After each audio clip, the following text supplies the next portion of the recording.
Hi everyone, this is Balázs from RacingBrick. I'm sure you've seen this set before. This is the Ford F150 Lamborghini Sián FKP37, which has been featured in several videos on our channel. Today I will show you how to turn this hypercar into this Ford F150. This is a custom B model designed by Nico71 using only parts from the Sián. What is a B model? In the good old days, most Technic sets came with a second set of building instructions for a different model alongside the main one, which was later only available online. Some of these models were very cool, others less exciting, but we enjoyed having multiple options. Unfortunately, LEGO has stopped developing official B models for Technic, but luckily there is a great LEGO fan community with many talented fan designers and a very cool website where they can share their builds. This is Rebrickable.com. If you are not already familiar with Rebrickable, the site is a great source of information about official LEGO sets, various parts and many other things, but the main feature is to host instructions for builds created by the fan community. Some instructions are free, some are paid, some are photo instructions, others are digital and look like the official ones. Here is Nico71's page on Rebrickable. You can see he has quite a few good looking builds, and here is the truck itself with a detailed presentation by the designer. You can find the community comments here, you can see the inventory of the build, what parts were used.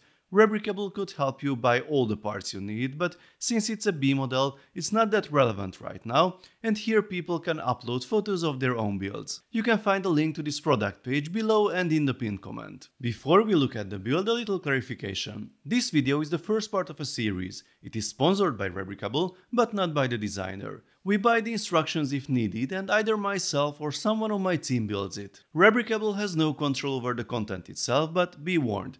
I will choose builds and sets that I find interesting, so a certain amount of excitement on my part is guaranteed, but I will of course mention any pros and cons I find. So let's take a look at the Ford F150. I chose this build because the base set is a supercar, but the alternative model is something else entirely. As it only uses parts from this set, there are some obvious limitations such as the wheels, but choosing a lower than modified version of the F150 was a good decision by the designer. As you can see, the sizes are very comparable. The Ford is slightly shorter and of course narrower and taller, but in reality the truck is much bigger, so the scale is 1/11 and not 1/8 like the original. About 74% of the parts of the original set are used for the B model. There is a useful page on Rebrickable that helps to compare the inventories of the official sets and the mocks. The instructions are detailed and clear, we get extra help by highlighting the sub-assemblies added, and there are even some additional warnings and explanations. The building process itself was not filmed this time, let me know if you are interested in this for future videos. And now for the features. The main feature of the official 1/8 scale supercars is usually the gearbox, and there's something similar here too. This set has an 8-speed sequential gearbox, but as an extra it has an end stop, so it doesn't shift from first to 8th gear like the original. With this lever you can change gears and see the gearbox in action from below.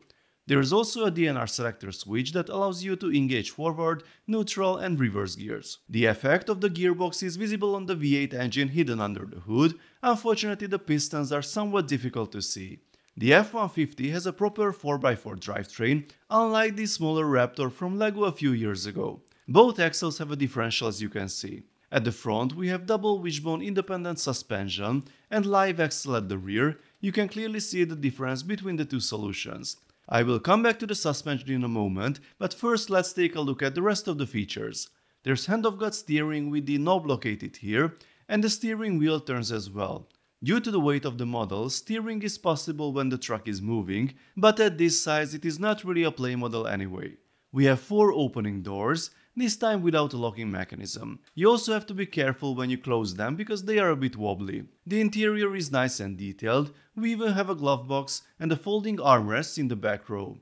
The tailgate has a locking mechanism and it is double hinged to allow a proper range of movement. The headlights and the ones at the rear are somewhat schematic, but I think they are pretty good and recognizable considering the limited parts inventory. I particularly like the grille. These are the printed tiles from the Sián's engine cover. And now comes my favorite feature that I wanted to see in an official large-scale model for so long. We have adjustable suspension. This is the lower position where the truck looks like the original, but we also have an off-road position. For the front axle, these levers in the engine compartment must be used to adjust the position of the upper attachment point of the shock absorbers. The two positions are stable and the adjustment is straightforward. We have this mechanism here for the rear axle. The easiest way is to lift the back end of the truck and gravity will help move the suspension to the upper position, and this is how we can switch it back. Here are the two modes side by side, you can clearly see the difference. And that's it. I think this is a great looking alternate build that is different from the original set, it almost feels like a new build. It has interesting building techniques, and if you've managed to build a Sián, then this one won't be a challenge either. The body flexes a little, closing the doors might require some attention, and apart from this panel here, which is only attached at one end, I can't really find any area to criticize. If you have the Sián and want to build something other than a supercar, this model is highly recommended. Please let me know your thoughts, folks, in the comments section. If you enjoyed this video, then please give it a thumbs up and don't forget to subscribe with notifications because more exciting LEGO videos are coming soon. See you next time, bye bye.